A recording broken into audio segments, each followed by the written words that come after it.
चक्र के धारणहार,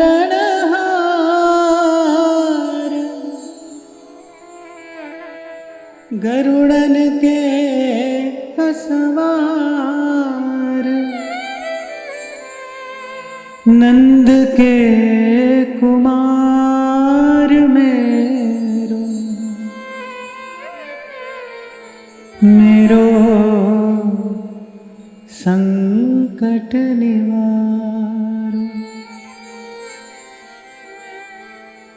मेरो संकट निवार।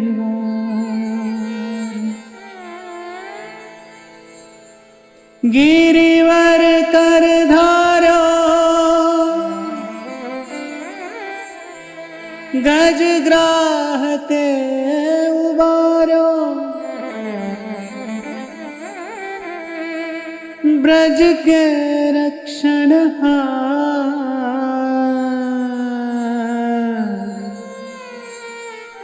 बिरद विचारो मेरो संकट निवार, मेरो संकट निवार।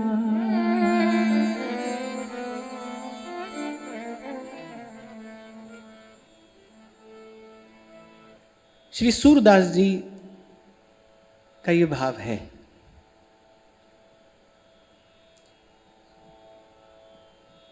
भगवत लीला का दर्शन हो रहा है आचार्य की कृपा से, निरंतर सतत जो लीला रस में अवगाहन कर रहे हैं, ऐसे जन पर क्या संकट हो सकता है।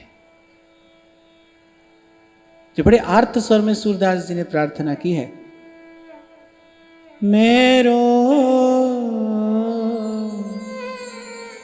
संकट निवार।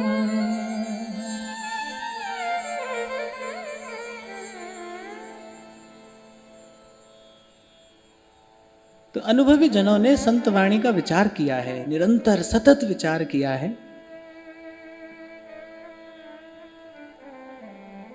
और बहुत विचार करने के बाद ये भाव हाथ आता है कि ऐसा कौन सा संकट है, सूरदास जी पर ऐसा कौन सा संकट है जिस संकट के निवारण के लिए ऐसे आर्त होकर प्रार्थना करते हैं। तो कहते हैं कि भजन के मार्ग पर चलते हुए जीव के लिए एक ही संकट है, और वो क्या है कि पुनः पुनः विषय की वासना का उदय होना। आपको पूर्व भी मैंने निवेदन किया था, ऐसा लगेगा एक समय ऐसा आएगा, साधन करते करते एक समय ऐसा आएगा कि जैसे मन शुद्ध हो गया, कामना निवृत्त हो गई, अब हमको प्रभु के अतिरिक्त कुछ और नहीं चाहिए। पर आप 2 पग आगे बढ़ोगे और फिर पूर्व का कोई संचित कर्म, कोई प्रारब्ध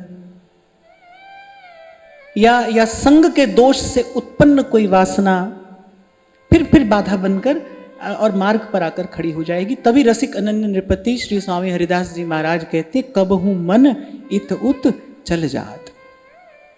ये जो बार बार आपको अनेक अनेक शब्दों से, अनेक अनेक भावों से निवेदन किया जाता है ना, कि भाई जीवन में सतत सत्संग बना रहे, इसमें जितना ध्यान हमको सत्संग पर देना है उतना ही ध्यान हमको सतत पर भी देना है, सतत सत्संग बना रहे। कल भी मैं आपको यही कह रहा था कि देखो, सब भगवत प्राप्त महापुरुषों ने भगवत प्राप्ति के पश्चात प्रभु से क्या क्या मांगा है, क्या याचना की है। बार बार वर मांगी हो, हरखि देहु श्रीरम, पद सरोज अनपायनी, भक्ति सदा सत्संग। और हमारे यहाँ तो श्री महाप्रभु जी से लेकर आज तक समग्र रसिक परंपरा में अगर उनके भावों का, उनकी वाणी का आप दर्शन करें तो प्रिया प्रीतम से बस निरंतर एक यही याचना है इसलिए मैंने कहा कि जितना ध्यान हमको सत्संग पर देना है उतना ही ध्यान हमको सतत शब्द पर भी देना है, निरंतरता बनी रहे सत्संग में। कह रहे भक्ति और सदा सत्संग। तो सूरदास जी जब कहते हैं प्रभु से कि मेरो संकट निवारो, तो सूरदास जी जैसे जन पर क्या संकट हो सकता है? कितनी जो कामना पुनः पुनः अंकुरित होती है ना। श्री डोंगरे जी महाराज कहा करते थे, बोले जैसे जब तक बीज को भून नहीं दिया जाता तब तक उसमें पुनः पुनः अंकुर की संभावना है। जैसे ही जल रज ऋतु का संयोग होगा, बीज को जैसे ही जल रज और ऋतु का संयोग प्राप्त होगा वो अंकुरित हो जाएगा, कितना ही पुराना क्यों ना हो, कितना ही पुराना क्यों ना हो। अभी कुछ दिन पहले एक शोध हुआ था, उसमें कहा कि शायद दक्षिण अफ्रीका के जंगल में कुछ ऐसे वृक्ष पाए गए जो शायद सहस्रों से भी अधिक वर्ष पुराने हैं, आज पनप रहे हैं। आज वैसा कुछ और नहीं है, वो वृक्ष पनप रहे हैं। तो कोई भी कितना भी पुरातन बीज क्यों नहीं होगा, पर अगर वो जल रज ऋतु का संयोग प्राप्त करेगा तो अंकुरित हो सकता है। तो जब तक बीज को भून नहीं दिया जाता है ना, तब तक उसमें अंकुरण की संभावना है। और मैं तो बड़ी विनम्रता पूर्वक आपको ये कह रहा हूं कि भाई जब तक ये पंचभूत का देह है और त्रिगुण से व्याप्त ये संसार है, तब तक भाई ना जानो छिन अंत कवन बुद्धि घटई प्रकाशित। मन का विश्वास नहीं किया जाना चाहिए। कोई भी ये ना सोच ले, ये ना समझ ले कि भाई अब हम सिद्ध हो गए, अब हमको वस्तु प्राप्त हो गई। इसीलिए महापुरुषों ने कहा कि निरंतर सत्संग बना रहे, सुरक्षा कवच है सत्संग। पड़ भी जाएगी ना, कोई धूल पड़ भी जाएगी संसार के संयोग से, अगर कोई अल्पकालिक जड़ता या मूढ़ता भरा कोई विचार आ भी जाएगा तो सत्संगति उसका मार्जन करती है। आप अपने दैनिक जीवन में भी देखो तो आप पाओगे कि हम स्नान करते हैं, कोई भी मैल धूल अपने ऊपर डालता थोड़ी है, पर कुछ व्यवस्था ऐसी है। आप किसी कार्य में लगते हैं, फिर बाहर धूल चलती है और फिर थोड़ी देर के बाद शरीर फिर मैला हो जाता है। कोई मैल अपने सर डालता नहीं, पर मैला तो शरीर हो जाता है ना, हो जाता है, फिर स्नान की आवश्यकता है। ऐसे ही जब तक आप और मैं भी व्यवहार में बने हुए हैं, तब तक काम कहर असवार है। सावधान करते हुए संत कह रहे हैं, बोले सावधान रहना, काम कहर असवार है। एक शब्द का चिंतन करिए। बोले जो कामना है ना, कहर बनकर टूटती है सर पर, और जीवन क्या से क्या हो जाता है, कैसे से कैसा मन हो जाएगा। कुछ दिन पहले मैंने आपको कहा था कि कोई आपके पास आकर बैठा, उसने आपसे संसार की चर्चा की और बस उसके विचार से आपका चिंतन दूषित हो गया, संक्रमित हो गया। आप प्रभु की ओर चल रहे थे और फिर जाने कहां चल गए। अरे बड़े महापुरुषों ने ऐसे ही थोड़ी कहा है, वे आए थे हरि भजन को और बन बैठे भगवान, और अज्ञ जनन सन्मान लग भई प्राप्ति में हान। ये निरंतर भजन करने वाले महापुरुषों का अनुभव है। वो कह रहे आए थे हरि भजन को और बन बैठे भगवान, और कह रहे हानि किससे हुई? कह रहे अज्ञ लोगों ने सम्मान दिया, अज्ञ जनन सन्मान लग और भई प्राप्ति में हान। आपको शायद मैंने कहा था, ऋषिकेश में एक महात्मा ने मुझसे, बड़े वृद्ध ब्रह्मज्ञानी महात्मा थे, और कृपा पूर्वक एक विचार उन्होंने प्रसाद स्वरूप दिया। उन्होंने कहा कि बोले बेटा, अगर अपनी आध्यात्मिक उन्नति चाहते हो तो बस अपनी प्रशंसा करने वालों से दूर रहना, उनके बीच में कभी नहीं रहना, अगर अपनी आध्यात्मिक उन्नति चाहते हो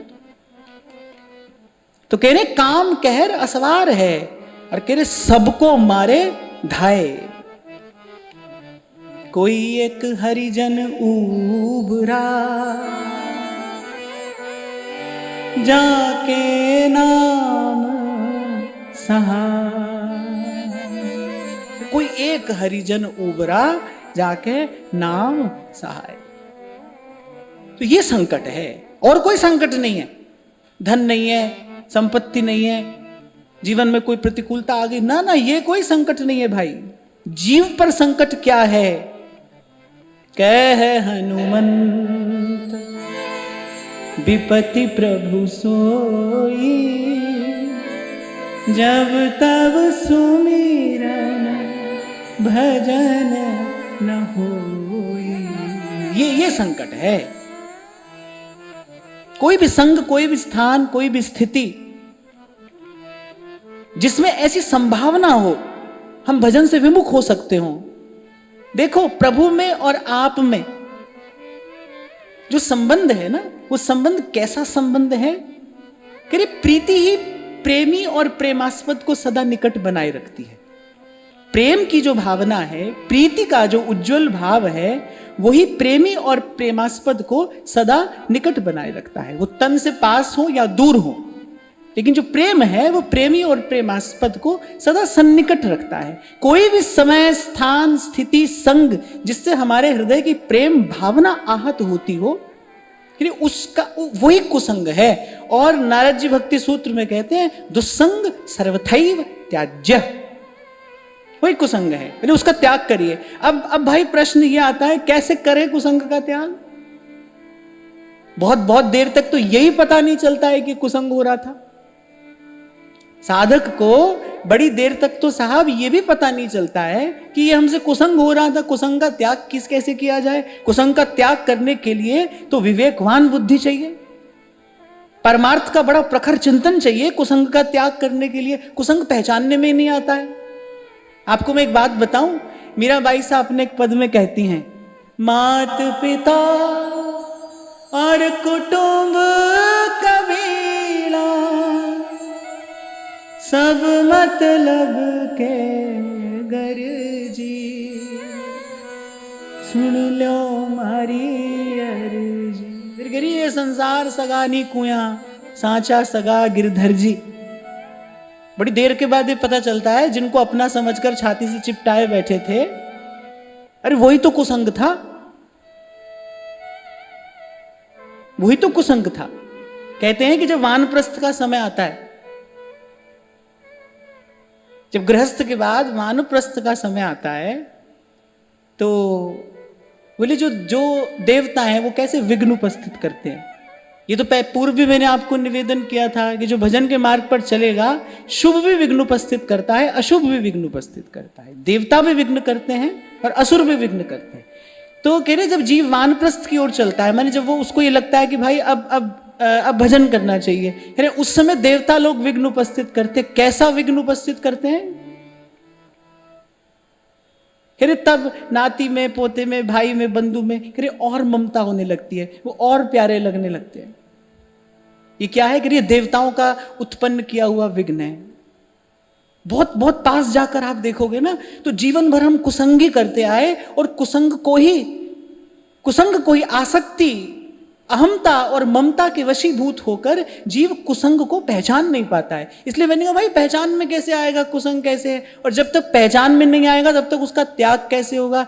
तो जैसे महाराज बाणी में कहते हैं ना, सभय रोग की औखद नाम। ऐसे मुझे लगता है भाई कि बात समझ में आए तो भी ठीक है, कम समझ में आए तो भी चलेगा, न समझ में आए तो भी कोई बात नहीं। बस किसी भी प्रकार तन ही राख सत्संग में। बस प्रभु से प्रार्थना करिए, प्रभु आपके निज जनों का, आपके प्रिय जनों का हमको किसी भी प्रकार सत्संग सुलभ हो जाए।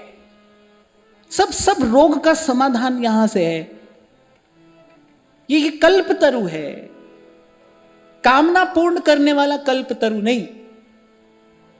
स्वर्ग का कल्पतरु तो कामना पूर्ण करने वाला कल्पतरु है, लेकिन जो सत्संगति है ये कह रहे कामना पूर्ण करने वाला कल्पतरु नहीं, पूर्ण काम कर देने वाला कल्पतरु है।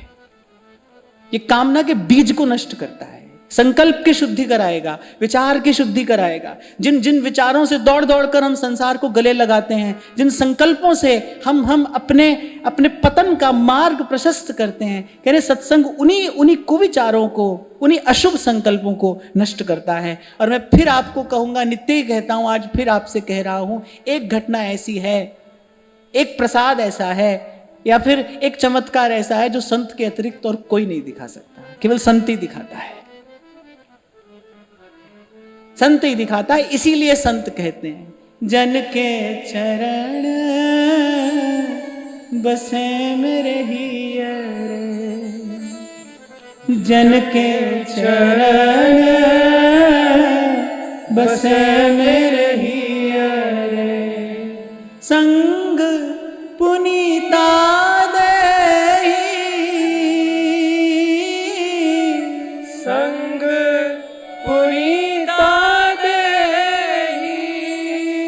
जन की धूर देहु कृपा निधि, जन की धूर